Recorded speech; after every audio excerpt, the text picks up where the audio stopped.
Pocket FM. To unlock all the episodes, click the link in bio.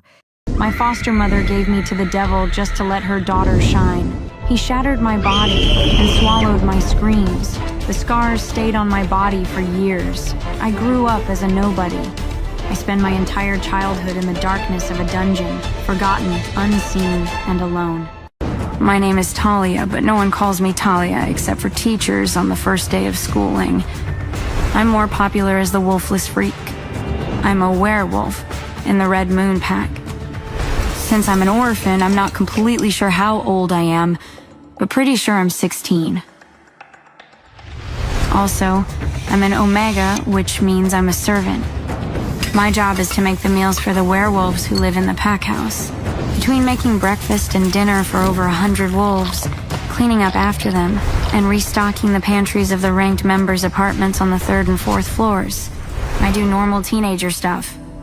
Except, I don't have a lot of spare time to do so. Homework is the extent of living my teen life. Right now it's 11:30 in the night.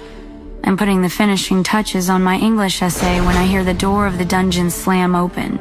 Great. Now what did I do? It doesn't take much. Alpha Edward is an alcoholic. It's really difficult for werewolves to get drunk, which means you have to drink heavily to feel the effects. This means he probably had a fight with Luna Layla about his drinking, which means she locked him out of their room, which means he has come down to take out his anger on me. Just an average Tuesday in the pack house. I know the drill. I'm already on my feet waiting for him. Alpha Edward, what can I do for you? I ask with my eyes looking at the floor. I keep my hands clasped in front of me, trying to look as small as possible. Without a word, a whiskey bottle whizzes past my ear and smashes against the wall above my cot. I flinch and can't help but start to tremble and hug myself. Whatever is about to happen, it's going to be worse than usual. He lunges forward and grabs me by the throat with both hands. I feel tears coming to my eyes as the lack of oxygen turns the edges of my vision dark. I desperately claw at his hands, trying to escape his grip, but it's no use. He picks me up by the neck, so I'm at face level with him. His eyes are pitch, indicating his wolf ruckus is at the surface. His breath stinks because of alcohol. I start gagging and choking from the lack of oxygen. Without warning, he throws me across the room as if I weigh nothing. My back slams against the wall, and I land on my back on the cot. The shards of the broken bottle pierce the skin on my back through my thin t-shirt. The whiskey makes the cuts burn. I try to muffle a scream as the pain sears through me. He comes across the room and picks me up roughly by the hair. I feel the shards of glass cutting deeper as he pulls me up. He throws me to the ground. The glass bits are grinding deeper into my back. I can feel something wet soaking through my shredded shirt. I don't dare move and make him even madder. I feel my ribs snap when his foot makes contact. One of his feet lands on my jaw. I feel a sickening snap, rattle in my brain. The metallic taste instantly fills my mouth. Alpha Edward has been using me as his punching bag for years, but this was way more intense than it has ever been before. In the past couple of years, he started dipping the whip in wolfsbane, which makes me heal slower, so now I have gnarly scars across my back and arms. I manage to eke out. My voice is small and garbled. He abruptly stops and walks out of the room. He comes back a moment later with the whip and starts lashing my back relentlessly. The whip is dripping with wolfsbane. The lashes, combined with the glass shards still in my back, combined with the wolfbane, are too much. My vision turns blurry and I pass out. Numbness surrounds me. Is this what being dead is like? It's peaceful, but a little bit boring. At least I don't have to feed the pack. Oh, dang. I didn't get a chance to turn in that English essay. It was a good one, too. The constant soft beeps are soothing. I don't know how long I've been dead, but I feel like I want to open my eyes, ready to take on the afterlife. After what seems like forever, I'm able to open my eyes and find I'm alone in soft comfort in a brightly lit, clean room. This is the afterlife? Maybe this is some sort of waiting area. But where's the lobby? Is there a receptionist? My mind slowly becomes more clear and I realize I'm not dead. I'm in the PAC hospital. I need to leave before the Alpha finds me outside the dungeon. I can barely move my body. Every move causes excruciating pain. I start to panic, making the beeps in the room become faster. Oh, I'm hooked up to a bunch of machines. I try to figure out how to unhook them so no one hears the noises. Too late. I hear people in the hallway getting closer. I try to sit up. I need to ignore the pain. I have to escape. I slowly slide off the side of the bed. My legs were wobbly. The tubes and wires sticking out of me prevent me from getting too far. The door opens, and the PAC doctor comes in with a nurse. The doctor is an older person. Talia, you're awake. Let's get you back on the mat, shall we? The doctor says gently. He and the nurse come to either side of me and reach out to hold my arms. A deep growl escapes my chest. "Don't touch me," I snap, shaking them off. My voice is scratchy and raw, and my mouth feels like 1,000 needles are poking into it. It's all right, Talia. No one is going to hurt you here. We're trying to help you heal. Let's get you back to it, and I'll get you a drink of water. The doctor raises his hands in surrender. I look at him hesitantly before the nurse hands me a cup of water with a straw. The water feels good on my throat. The doctor sits in the chair beside the bed as the nurse checks my vitals and starts messing with the tubes and wires attached to me. Talia, you had surgery to remove hundreds of shards of glass from your back.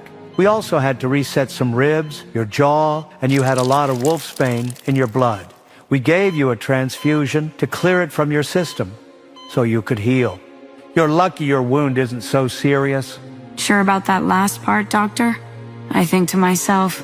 When the PAC realized breakfast had not been prepared, Tony went to get you and then found you on the ground in your, room. He looked at me with sympathy.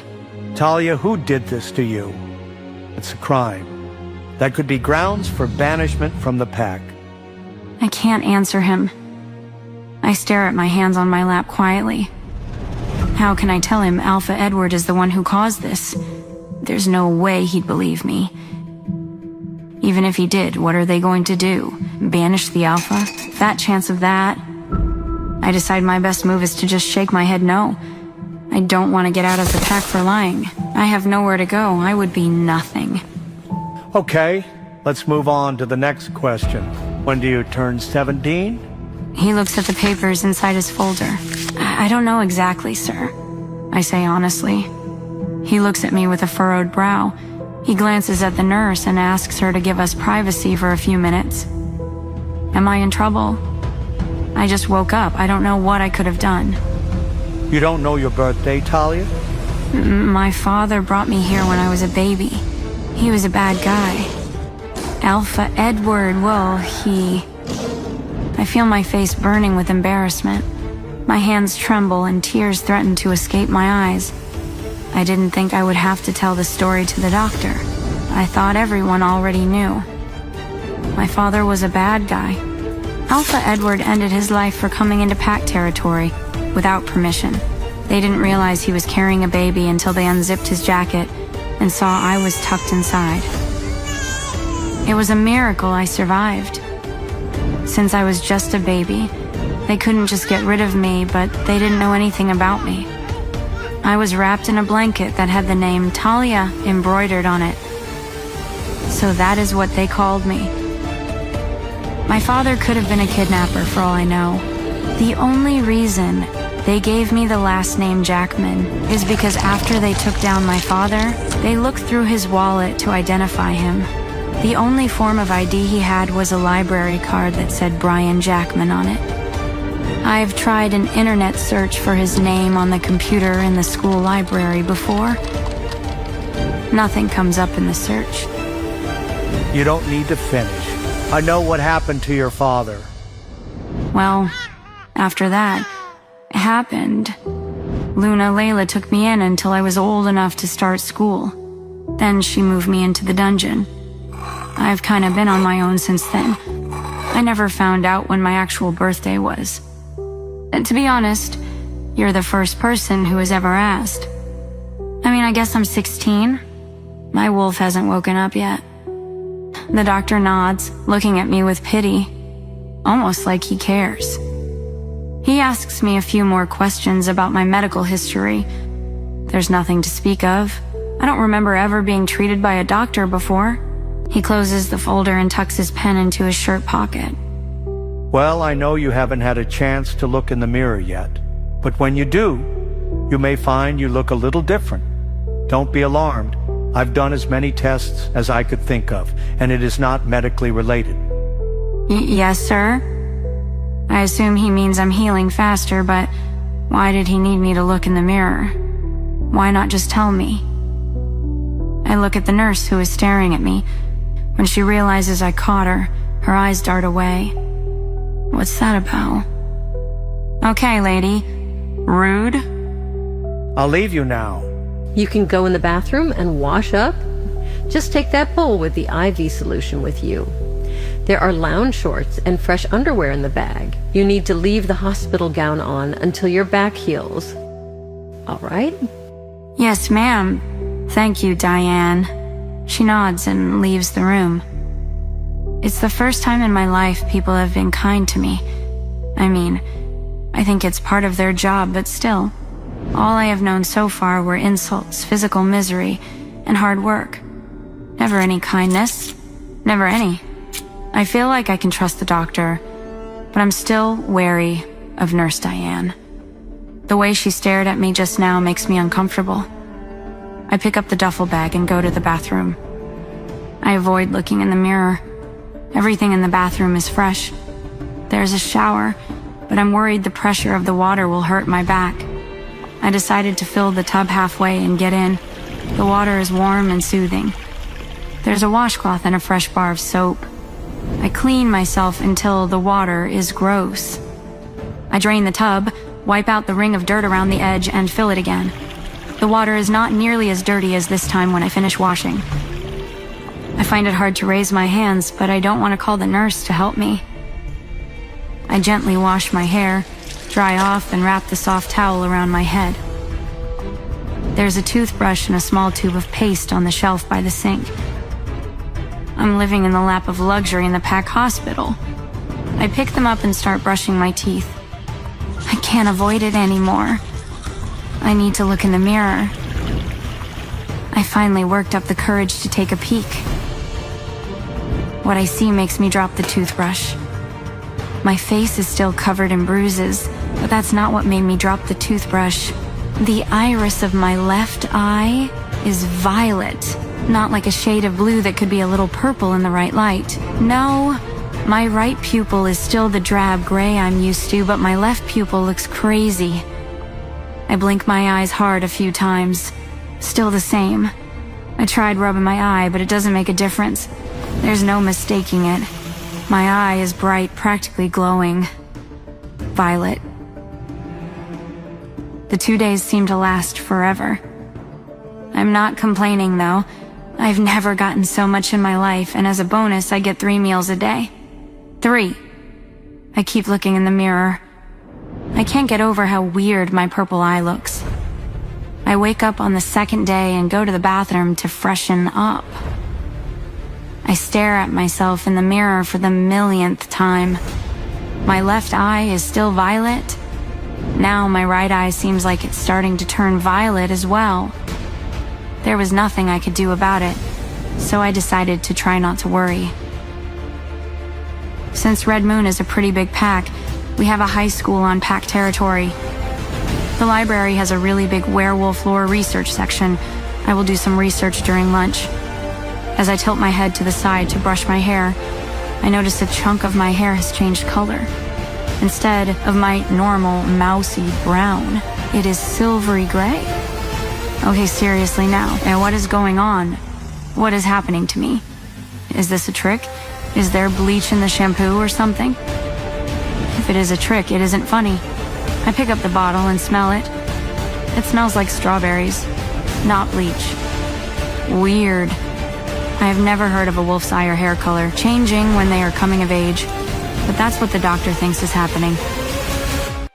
Please subscribe to the Pocket FM YouTube channel and press the bell icon for instant notification. Check out our channel for more such exciting shows. Pocket FM. To unlock all the episodes, click the link in bio.